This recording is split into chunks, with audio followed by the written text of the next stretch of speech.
नमस्कार। ब्रेक के बाद खबरों में एक बार फिर से आपका स्वागत है और अब बात करते हैं सरायकेला खरसवां जिले की। सरायकेला खरसवां जिला के ईचगर प्रखंड क्षेत्र के टीकर हाई स्कूल मैदान में शुक्रवार को भारतीय जनता पार्टी द्वारा आयोजित संकल्प यात्रा में पूर्व मुख्यमंत्री सह भाजपा के प्रदेश अध्यक्ष बाबूलाल मरांडी शामिल हुए। इस अवसर पर सांसद संजय सेठ, प्रभारी विनोद सिंह, भाजपा नेता विनोद राय व मंडल अध्यक्षों ने तरवाल, बुके व माला पहनाकर बाबूलाल मरांडी का गर्मजोशी के साथ स्वागत किया। वहीं नटराज कला केंद्र चोगा के पाइका नृत्य प्रस्तुत कर मुख्य अतिथि का स्वागत किया गया। संकल्प रैली में उपस्थित हजारों समर्थकों को संबोधित करते हुए मुख्य अतिथि बाबूलाल मरांडी जहां केंद्र सरकार के प्रधानमंत्री नरेंद्र मोदी के नेतृत्व में जनहित में किए गए जन कल्याणकारी कार्यों का पिटारा खोले, वहीं हेमंत सोरेन के नेतृत्व वाली झारखंड सरकार को लूट खसोट की सरकार करार दिया। उन्होंने कहा कि राज्य में हमारी सरकार को सबों ने देखा है, बताने की जरूरत नहीं है। केंद्र में माननीय नरेंद्र मोदी जी ने अपने सभी चुनावी वादों को पूरा कर देश को आगे बढ़ाने का काम कर रहे हैं। मोदी जी ने भारत को अंतर्राष्ट्रीय स्तर पर पहचान दिलाई। आर्थिक मंदी से गुजर रहा देश को आर्थिक रूप से मजबूत कर विदेशों में भी आश्चर्यचकित कर दिया। उन्होंने कहा कि झारखंड सरकार घोटाले की सरकार है, जिसका मुख्य सचिव, उपायुक्त सहित कई सलाखों के पीछे है। ईडी का सम्मन जारी होते ही हेमंत सोरेन अपने जेल जाने की बात खुद करने लगते हैं। ईडी से भागने वाले, बालू और खनिज संपदाओं को चोरी करने वाले राज्य सरकार को उखाड़ फेंकने का संकल्प लेने का समय आ गया है। मौके पर हजारों भाजपा समर्थक व नेता उपस्थित थे। यात्रा में जन समर्थन और इससे एक बात तो समझ में आई कि वर्तमान जो सरकार है उससे जनता पूरी तरह से खुश। अब उस समय की प्रतीक्षा कर रही है, क्योंकि अभी तो कोई चुनाव भी नहीं है और इस वक्त और हर मौसम में हमने देखा कि इस समय कहीं गर्मी भी था, कहीं बारिश भी, और कार्यक्रम हम लोगों ने गर्मी के कारण टाले, ना बारिश नहीं। और उसके बाद भी जनता निकले सुनने के लिए, उससे मैं कह सकता हूँ जनता जो सरकार से मिला। अब वो तो कल आएंगे, कल आप सब लोग आइए, सब लोगों को निमंत्रण। अब वो क्या बोलेंगे, क्या करेंगे तो राष्ट्रीय अध्यक्ष करेंगे ना, तो उसके बदले नहीं कर सकते। तो मैं कहूँगा ये लोग तो राजनीति कर रहे। अरे भाई 1931 तक तो जातिगत जनगणना ही हुई। 1947 में देश आजाद हुआ और उसके बाद लगातार कांग्रेस पार्टी की सरकार है। कराना चाहिए था कांग्रेस को, क्यों नहीं कराया? दूसरी, जब बिहार करा सकता है तो कहीं भी कराना चाहिए, किसने रोका है? तो ये राजनीति क्यों हल्ला कर रहे हैं? और तीसरी बात कि भाई जनगणना करके लोग करना क्या चाहते हैं?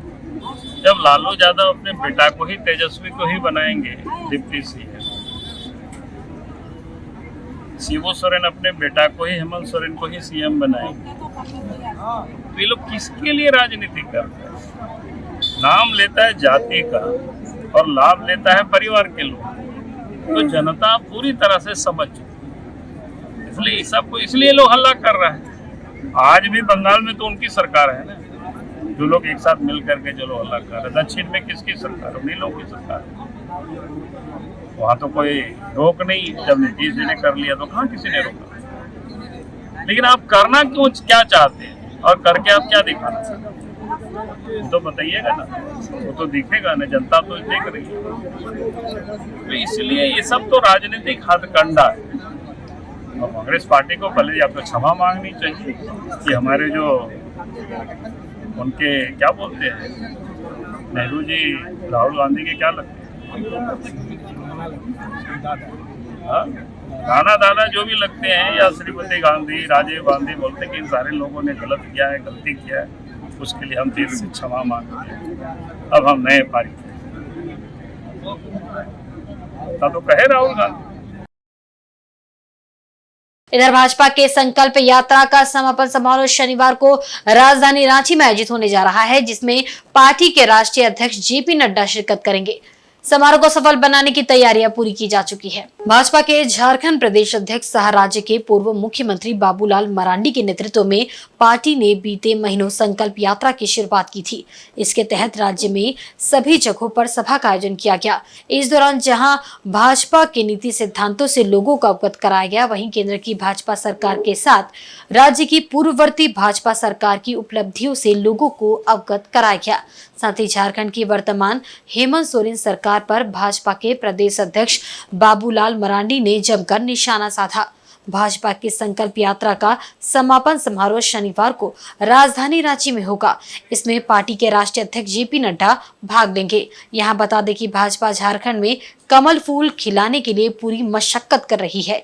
इसका आगामी चुनाव में पार्टी को भरपूर लाभ मिल सके, उस लिहाज से भी भाजपा के राष्ट्रीय अध्यक्ष का रांची के समारोह में शिरकत करना काफी अहम माना जा रहा है।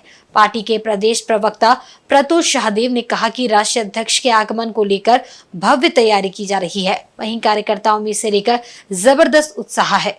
उन्होंने कहा कि भाजपा के संकल्प यात्रा के समापन के साथ ही राज्य में भ्रष्ट व्यवस्था की अंत की शुरुआत भी हो जाएगी। देखिए, हमारे भारतीय जनता पार्टी के कार्यकर्ता उत्साह से लबरेज हैं, क्योंकि हमारे राष्ट्रीय अध्यक्ष का कल पदार्पण हो रहा है झारखंड भगवान बिरसा मुंडा की भूमि पर, और हमारा जो यात्रा चल रहा है संकल्प यात्रा, उसका भी समापन होगा। बहुत शानदार सफलता मिली संकल्प यात्रा को पूरे प्रदेश में। बाबूलाल मरांडी जी को सुनने के लिए जिस समय वो यात्रा शुरू हुई थी, उमस भरी गर्मी थी, और उसके बाद बारिश के बीच में भी लोग डटे रहे, सुनते रहे। और ये सरकार के जाने का समय आ गया है। मैंने पहले भी कहा, ये सरकार राजनीतिक रूप से अपने मृत्युशैया पे है। बस अब इसका अंतिम संस्कार कर देगी जनता अगले चुनाव में। वहीं सूबे के परिवहन मंत्री चंपई सोरेन ने जमशेदपुर के जिला उपायुक्त सभागार में समीक्षा बैठक की। इस दौरान जिले के डीडीसी सहित कई विभागों के अधिकारी मौजूद रहे। इन सभी विभागों के साथ मंत्री चंपई सोरेन ने परिवहन विभाग और कल्याण विभाग के कार्यों की भी समीक्षा की। यहाँ मीडिया से बात करते हुए मंत्री चंपई सोरेन ने कहा कि जल्दी झारखंड के हर गांव से शहर तक के लिए बस सेवा शुरू करने की राज्य सरकार की योजना है। उन्होंने कहा कि जन कल्याणकारी योजनाओं को नवंबर महीने तक झारखंड के मुख्यमंत्री शुरू करेंगे, जो गरीबों के लिए कल्याणकारी साबित होने जा रहा है। परिवहन मंत्री चंपई सोरेन ने कहा कि मुख्यमंत्री हेमंत सोरेन की सोच है कि झारखंड के गरीब और निचले तबके के लोगों तक राज्य सरकार की योजनाएं पहुंचे। इसी सोच के साथ राज्य सरकार काम कर रही है। उन्होंने कहा कि राज्य सरकार आगे भी इसी तरह तेज गति से कार्य करती रहेगी। इस हेमंत सोरेन सरकार हर दृष्टिकोण से ये राष्ट्र का हित में, जनता का हित में काम करती है। परिवहन विभाग में क्या कुछ देखा गया? परिवहन विभाग का तो अहम भूमिका निभाते हैं। अभी तो मुख्यमंत्री ग्राम गाड़ी योजना शुरुआत करने जा रहे 15 नवंबर तक में, कि कोई भी यातायात का असुविधा नहीं होगा। जो ग्रामीण क्षेत्र से जो 40 किलोमीटर 50 किलोमीटर पैदल आके शहर आते हैं, फिर चल जाते हैं, और वो दूर हो जाएगी हेमंत सोरेन। कितना गाड़ी जिले में है? अपने जिले में रूट तय है, या जो 15 या 20 रूट तो तय हो जाएगा। आम ग्रामीणों को फायदा होगा? निश्चित रूप से क्यों नहीं होगा। अब पैदल आ रहा है तो उसको गाड़ी मिल जाएगी। वृद्धा पेंशन फ्री है, स्टूडेंट लोग फ्री है, झारखंड आंदोलन फ्री है, विकलांग फ्री है, नेत्रहीन फ्री है, फ्री आना जाना सब। राज्य के पंचायत सचिवालय स्वयंसेवक पिछले 8 जुलाई से अपनी 5 सूत्री मांगों को लेकर रांची में राजभवन के समक्ष धरना दे रहे हैं। बावजूद अब तक सरकारी स्तर पर उनकी एक नहीं सुनी गई है। इस बीच धरनार्थियों ने कांग्रेस के प्रदेश महासचिव राकेश सिन्हा से भी मुलाकात की है। राजधानी रांची में राजभवन के समक्ष धरना पर बैठे इन पंचायत सचिवालय स्वयंसेवकों का कहना है कि इतने दिनों से धरना देने के बावजूद सरकार उनकी एक नहीं सुन रही है। इससे वे दर दर की ठोकरें खाने को मजबूर है। पंचायत सचिवालय स्वयंसेवक कभी मंत्री आवास तो कभी विधायक आवास पहुंचकर अपनी मांगों को रख रहे हैं। इसी क्रम में शुक्रवार को संघ के प्रदेश अध्यक्ष चंद्रदीप कुमार की अध्यक्षता में पंचायत सचिवालय स्वयंसेवक का एक डेलीगेशन प्रदेश कांग्रेस भवन पहुंचा। यहाँ इनकी मुलाकात प्रदेश कांग्रेस महासचिव राकेश सिन्हा से हुई। इस डेलीगेशन ने ज्ञापन भी सौंपा। वहीं मुलाकात के बाद राकेश सिन्हा ने आश्वासन दिया कि सरकार के पास इनकी मांगों को रखा जाएगा। इस दौरान संघ के अध्यक्ष चंद्रदीप कुमार इस मुलाकात के बाद संतुष्ट दिखे। आज राज्य स्तरीय पंचायत सचिवालय स्वयं सेवक संघ का अनिश्चितकालीन धरना प्रदर्शन का 113 दिन हो गया। हम लोग अभी प्रदेश कार्यालय में आके हम लोग अपना मांग पत्र दिए हैं और इनके द्वारा आश्वस्त किया गया है कि हम लोग माननीय मंत्री जी को अवगत कराएंगे, माननीय मुख्यमंत्री जी को अवगत कराएंगे और आपको मांग का जो है हम लोग समर्थन करते हैं और आपकी मांग जो है पूरी होगी। उन्होंने इस तरह का आश्वस्त किया। संतुष्ट हैं? संतुष्ट तो हैं, क्योंकि कहीं ना कहीं तो चूँकि हम लोग कई सत्ता पक्ष के विधायक लोग से भी मिले हैं और सभी लोग समर्थन किए हैं, हम लोगों का मांगों को जायज़ ठहराए हैं और जल्द से जल्द सरकार से मांग पूरी होगी, ये माननीय ग्रामीण विकास मंत्री जी के द्वारा भी बोला गया। देखिए, इस राज्य में संजीदापूर्ण सरकार काम कर रही है और हमें लगता है कि जो भी समस्याएं सरकार के संज्ञान में आती है, सरकार उस समस्याओं को त्वरित गति से निष्पादन करने का भी काम करती है। और आज कांग्रेस प्रदेश मुख्यालय में पंचायती स्वयंसेवक संघ ने आकर के ज्ञापन सौंपा है और हमने ये आश्वस्त किया है कि माननीय मंत्री जी से इस संदर्भ में बात करके उनका जो भी जायज़ मांग होगी, उन जायज़ मांगों के ऊपर माननीय मंत्री जी और सरकार भी संजीदगी के साथ विचार करते हुए उसका निष्पादन करने का काम करेगी। इधर जमशेदपुर के कदमा में पूजा की बेदी को तोड़ने आए जिसको के कर्मियों को एक बार फिर भारी विरोध का सामना करना पड़ा। इससे आखिरकार जिसको कर्मियों को बैकफुट पर आना पड़ा। बता दें कि दुर्गा पूजा से पूर्व भी एलाइड दुर्गा पूजा कमेटी कदमा का पुण्य बेदी को तोड़ते हुए 4 दीवारी कर दी गई थी। उसके बाद पूजा कमेटी और केंद्रीय दुर्गा पूजा समिति द्वारा विरोध किए जाने पर जिसको ने तोड़े गए बेदी का पुनः निर्माण करा कर दिया था। इस मामले को लेकर प्रशासन ने वार्ता का दिन भी तय किया था, लेकिन एक बार फिर बेदी तोड़ने के लिए जिसको के कर्मी जेसीबी और 4 दीवारी के साथ मजदूर लेकर पहुंचे। इसकी जानकारी पूजा कमेटी को होने पर पूजा स्थल पहुंचे और कार्य कर रहे कर्मियों का विरोध करते हुए कार्य को रोक दिया गया। इसे लेकर जमशेदपुर दुर्गा पूजा कमेटी के महासचिव आशुतोष सिंह ने बताया कि यहां 1990 से पूजा की जा रही है, ऐसे में जिसको द्वारा पूजा रोकने का प्रयास करना गलत है। इसे लेकर पिछले दिनों एसडीओ के साथ होने वाले वार्ता विफल हो गई। उन्होंने कहा कि जब तक इस मामले का समाधान नहीं हो जाता जिसको को किसी भी तरह का कार्य नहीं होने देंगे।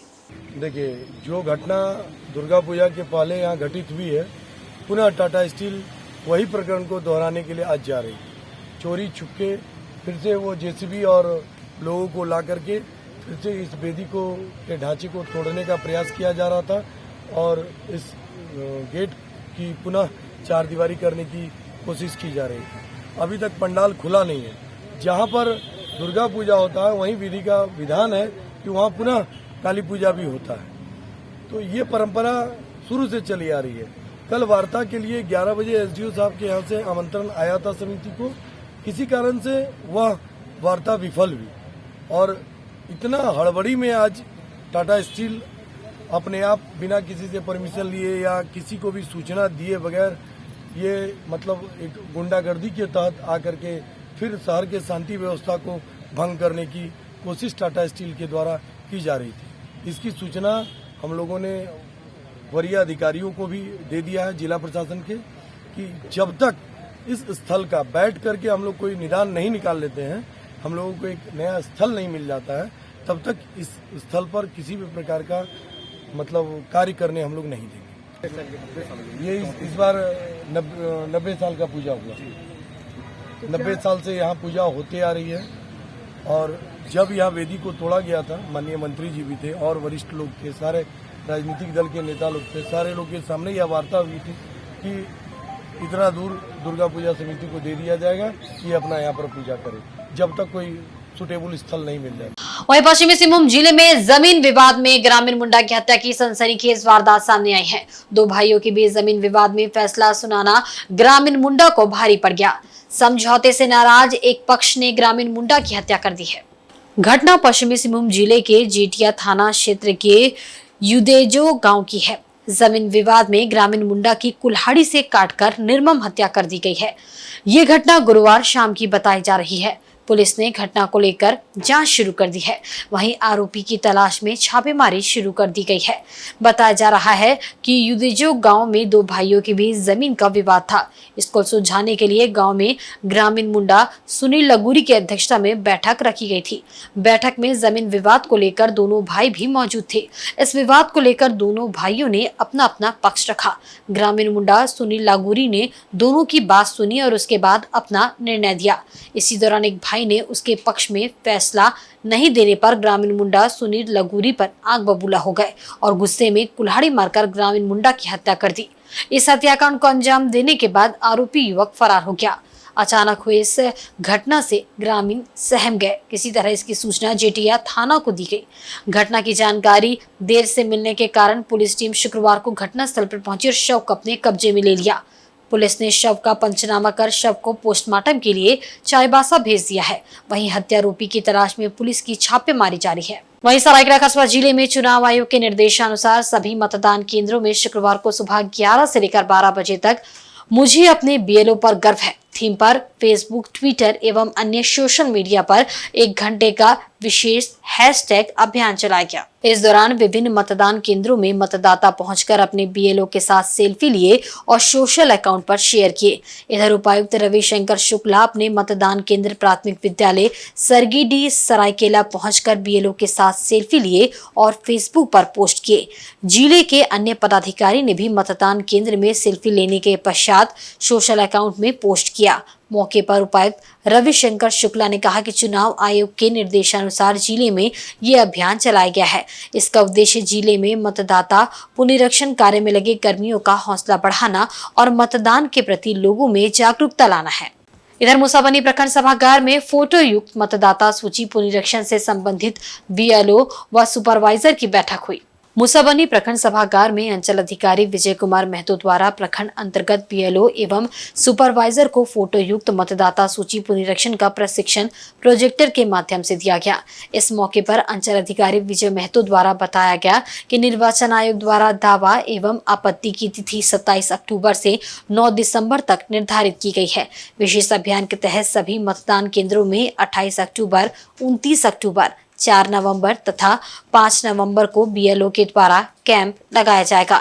इस अभियान के तहत 1 जनवरी 2024 तक 18 वर्ष पूर्ण करने वाले योग्य नागरिकों का नाम मतदाता सूची में जोड़ा जाएगा। साथ ही ब्लैक एंड व्हाइट फोटो मतदाता को चिन्हित करते हुए रंगीन वोटर कार्ड बनाया जाएगा। वोटर कार्ड में किसी तरह की त्रुटि रहने पर भी सुधार किया जाएगा।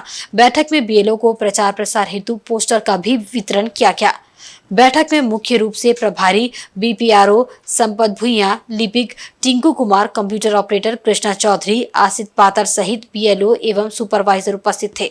और आज के बुलेटिन में बस इतना ही। कल फिर हाजिर होंगे कुछ नई खबरों के साथ। तब तक देखते रहिए इनसाइड झारखंड न्यूज। नमस्कार।